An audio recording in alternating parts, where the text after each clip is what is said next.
Noah. Je suis étudiante en management et finance et entrepreneur. Je suis issue de la toute première promotion de l'école Louis Braille. J'ai commencé la maternelle, on était dans le bâtiment du Cégep. Et ensuite, on a fait le primaire dans... C'était encore le bâtiment en planche là en bas. Donc c'était vraiment différent de ce que certains de mes cadets ont connu. J'ai connu cette école, elle était encore en planche, tout en bas là. Le foyer était en planche et je venais en tant que parent d'élève. Maintenant, je suis ingénieur ici. C'est vrai que quand on a commencé tout petit, au départ, les gens ne voyaient pas que c'était réalisable, que c'était possible d'avoir une école et que cela puisse progresser comme vous avez vu aujourd'hui. Et c'est vrai que ça a pris beaucoup de temps pour qu'on arrive à 100 élèves, qu'on arrive à 200 élèves, aujourd'hui plus de 300 élèves, presque 400 élèves.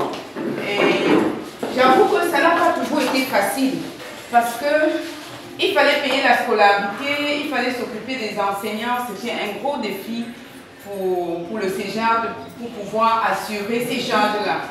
Nous étions les tout premiers à s'installer dans ce quartier. Et quand nous arrivions, on avait même sollicité cet espace.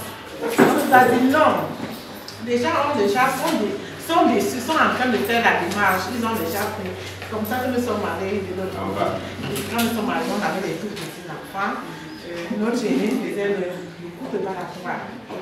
Et en attendant, entre-temps, quand chaque fois que nous venions visiter notre chantier, on rencontrait le couple Coco Bertin.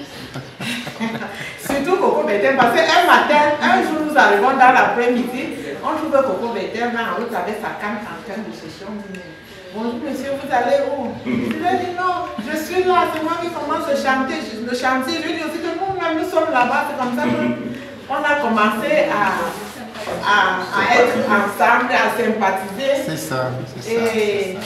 Et même, il n'avait pas de voiture. Oui, c'est elle qui nous prêtait la voiture. Hein?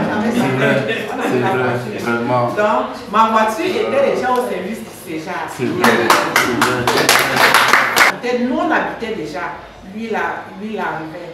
Donc, ça fait qu'il y avait les fois où, s'il n'en voit pas, parce que tous les aveugles qui étaient ici connaissaient les Cameroun.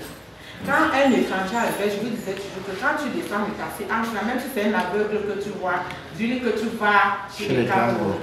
C'est là où une maman me dit un jour que, mais comment tu peux dépanner un aveugle d'indiquer la maison? Je lui dis non, si tu lui dis, il va t'amener. C'est lui qui va te dire ta mère, il va te dire maman, suis-moi. Elle était dépassée, elle me comprenait, mais comment c'est possible? Que les aveugles conduisent des voyants.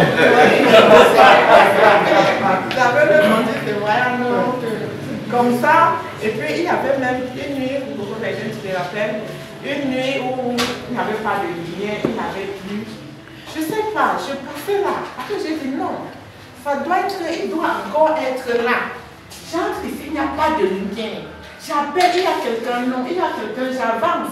Après j'entends une voix qui dit Madame Kango, je saute, je dis grand frère, tu es là? Il dit oui, je suis là, je suis seule, j'attends qu'on vienne me chercher. Parce qu'il y avait Olivier, son mot qui venait souvent me chercher. Voilà, c'était notre chauffeur. Oui. Et lui-même n'était pas là. Donc j'étais obligée d'entrer à la maison chercher la voiture. Et me ramener à la maison.